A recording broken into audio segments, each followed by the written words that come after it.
عليكم ورحمة الله وبركاته. أعوذ بالله السميع العليم من الشيطان الرجيم من همزه ونفخه ونفسه. بسم الله الرحمن الرحيم. ذلك ومن يعظم حرمات الله فهو خير له عند ربه وأحلت لكم الأنعام إلا ما يتلى عليكم فاجتنبوا الرجس من الأوثان واجتنبوا قول الزور. یہ حکم ہے، اور جو شخص اللہ تبارک و تعالیٰ کی حرمت والی چیزوں کی تعظیم کرے تو یہ بات اس کے رب کے نزدیک اس کے لیے بہت بہتر ہے. نیز تمہارے لیے چوپائے جانور حلال کیے گئے ہیں سوائے ان جانوروں کے جو تمہیں بتلائے جا چکے ہیں، لہذا بتوں کی گندگی سے بچو اور ایچ پیچ والی باتوں سے بھی بچو. محترم سامعین کرام، سورۃ الحج سورہ نمبر 22 اور اسی سورت سے آپ کے سامنے آیت نمبر 30 تلاوت کی گئی. بفضل اللہ، بعون اللہ، بتوفیق اللہ. آیت کریمہ کا ترجمہ بھی آپ تمام کی خدمت میں پیش کیا گیا. محترم سامعین کرام، اللہ تبارک و تعالیٰ نے اس آیت کریمہ میں سب سے پہلے فرمایا ذالک. آپ کو یاد ہوگا کل کے درس میں ہم نے آپ کے سامنے حج کے ارکان اور مناسک کے بارے میں بتلایا تھے کہ حج کیسے کیا جاتا ہے، حج میں کیا کیا اللہ تبارک و تعالیٰ سے ارکان اور کیسے کیسے طریقے اللہ نے نازل فرمائے ہیں. ان باتوں کو بیان فرمانے کے بعد اللہ نے یہاں پر فرمایا ذالک، یعنی یہ احکام ہے، یہ حکم ہے. کس چیز کے لیے؟ حج کے ارکان اور مناسک کو ادا کرنے کے لیے. اور جو آدمی ان احکام، ان ارکان اور ان مناسک، ان طریقوں کو ادا کرے گا اس کو اللہ تبارک و تعالیٰ کی طرف سے اجر و ثواب بھی اللہ کی طرف سے مقرر ہے. ذالک کا مطلب یہی ہے. اس کے بعد اللہ تبارک و تعالیٰ نے مزید فرمایا وَمَن يُعَظِّمْ حُرُمَاتِ اللَّهِ فَهُوَ خَيْرٌ لَهُ عِندَ رَبِّهِ. اور جو لوگ اللہ تبارک و تعالیٰ کی حرمتوں کی تعظیم کرے گا، اللہ کے احترام، اللہ کی طرف سے جو چیز قابل احترام ہے، قابل حرمت ہے، جو آدمی اس کی تعظیم کرے گا اس کا اجر اور اس کا ثواب اور اس کے لیے بہتری اللہ تبارک و تعالیٰ کے نزدیک موجود ہے. مطلب کیا؟ مطلب یہ کہ جن کاموں کے کرنے کا حکم اللہ تبارک و تعالیٰ نے دیا ہے، اگر کوئی آدمی ان کاموں کو انجام دیتا ہے اس پر اس کو اجر و ثواب ملتا ہے. اسی طرح سے جن کاموں کے نہ کرنے کا اللہ نے حکم دیا ہے، جن چیزوں کو اللہ نے حرام قرار دیا ہے، جو حرام چیزیں ہیں، جو گناہ والی چیزیں ہیں، اگر آدمی اس کو بھی چھوڑتا ہے تو اس پر بھی اللہ تبارک و تعالیٰ کی طرف سے اجر و ثواب ہے. ان باتوں کو بیان کرنے کے بعد آگے اللہ تبارک و تعالیٰ نے فرمایا وَأُحِلَّتْ لَكُمُ الْأَنْعَامُ إِلَّا مَا يُتْلَى عَلَيْكُمْ. اور جتنے بھی چوپائے جانور ہیں اللہ تبارک و تعالیٰ نے ان جانوروں کو تمہارے لیے حلال قرار دیا ہے سوائے ان جانوروں کے جن کے حرام ہونے کا حکم اللہ تبارک و تعالیٰ نے تمہارے سامنے بیان کر دیا ہے. اس کا مطلب کیا ہے؟ اس کا مطلب یہ ہے کہ جتنے بھی چوپائے جانور ہیں، چرنے والے جانور، جتنے بھی چوپائے چرنے والے جانور ہیں جو گھاس پھوس چرتے ہیں، ان تمام جانوروں کو اللہ تبارک و تعالیٰ نے کھانے پینے کے لیے حلال قرار دیا ہے سوائے ان جانوروں کو جن کے حرام ہونے کے بارے میں اللہ تعالیٰ نے اس سے پہلے قرآن کریم میں مختلف مقامات پر بیان کر دیا ہے. مثال کے طور پر اللہ تبارک و تعالیٰ نے خون کو حرام قرار دیا ہے. خاص طور سے وہ خون جو جانور کو ذبح کیا جائے اور ذبح کرتے وقت نکلے، اس خون کو اللہ تبارک و تعالیٰ نے حرام قرار دیا ہے. جانور بالکل حلال ہے، چاہے وہ جس وجہ سے بھی مر گیا ہو، اگر اس کو ذبح نہیں کیا گیا اور وہ مر گیا تو وہ جانور بھی مردار ہے اور وہ حرام ہے. اسی طرح سے اللہ تبارک و تعالیٰ نے سور کو حرام قرار دیا ہے. سور اور اس کی تمام چیزیں یہ بالکل نجس العین ہے، اللہ تبارک و تعالیٰ نے اس کو حرام قرار دیا ہے. جانور بالکل حلال ہے، لیکن اس جانور کو اگر غیر اللہ کے نام پر وقف کر دیا گیا یا غیر اللہ کا نام لے کر کے ذبح کر دیا گیا. ابھی بابا کے نام پر بکرے چھوڑتے ہیں، فلاں بابا کے نام پر بکرے چھوڑ دیے، وہ بکرا چل رہا ہے، کوئی اس کو چھوتا بھی نہیں ہے. تو اگر کسی جانور کے اوپر یا کسی بھی چیز کے اوپر اگر غیر اللہ کا نام لے لیا گیا، غیر اللہ کے نام پہ اس کو جو ہے مشہور کر دیا گیا، وہ چیز بھی حرام ہے. اور اگر جانور ہے اور اس کو ذبح کر دیا گیا غیر اللہ کا نام لے کر کے، وہ بھی حرام ہے. بتلانا یہاں پر یہ مقصود ہے کہ مشرکین مکہ نے کچھ جانوروں کو اپنی طرف سے مقرر کر لیا. مثال کے طور پر ایک جانور ہے، اونٹنی ہے، اس کا دودھ نہیں دور ہے، اور اس کو چھوڑ دیا کس کے نام پہ؟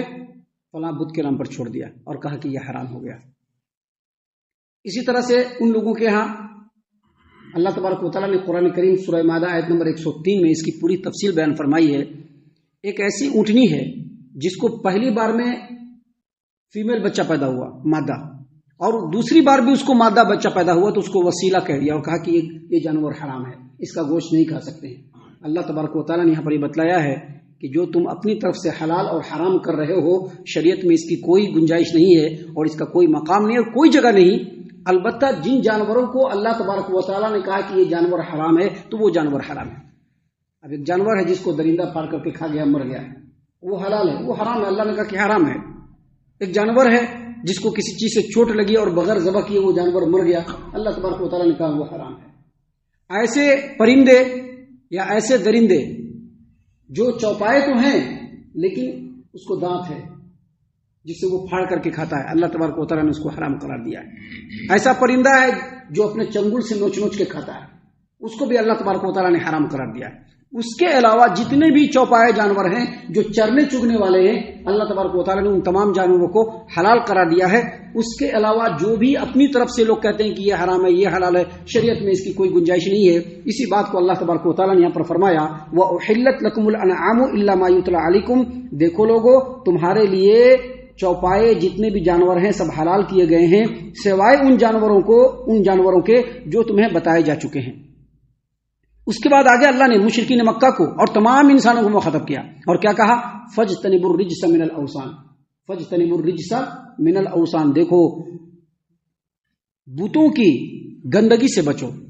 بتوں کی گندگی، یہ جو آستانے ہیں، دیولا ہیں، یہ درگاہیں ہیں جہاں پر شرک ہوتا ہے، یہاں پر اسی کو کہتے ہیں بتوں کی گندگی.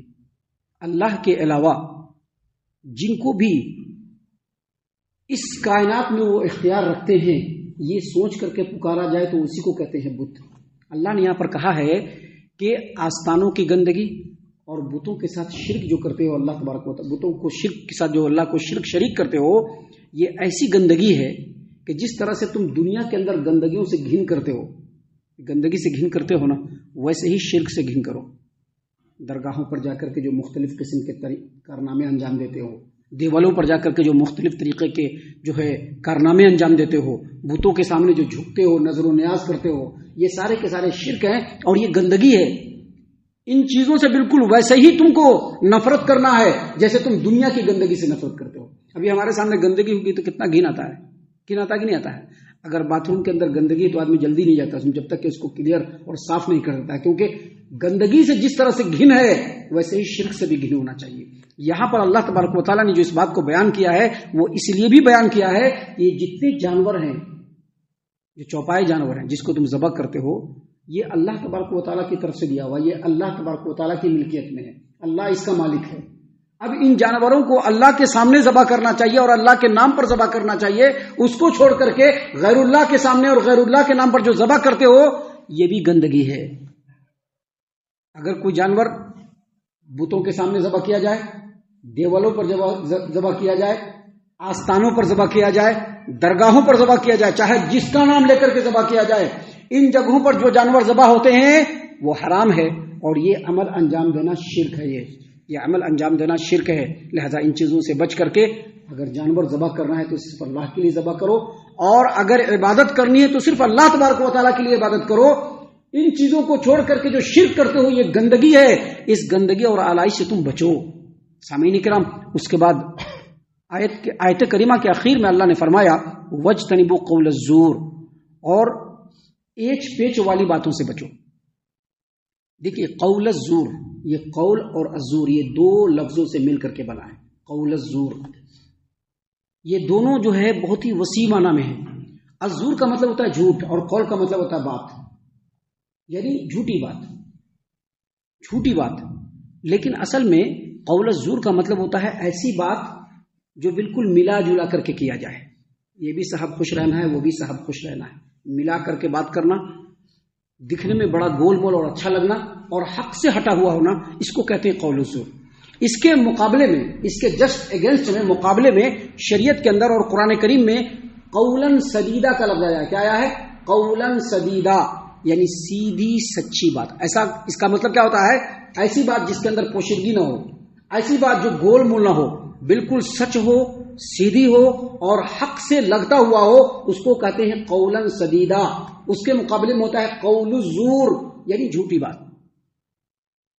اہل علم نے اس کی تشریح میں یہ بیان کیا ہے کہ ایسی بات جو حق نہیں ہو، سچ نہیں ہو، لیکن اس کو بنا کر کے، سنوار کر کے کہ ذرا یہ صاحب بھی خوش ہو جانا چاہیے، ذرا یہ صاحب بھی خوش ہو جانا چاہیے، ایسا گول مول جو بات ہوتا ہے اس کو کہتے ہیں قول الزور.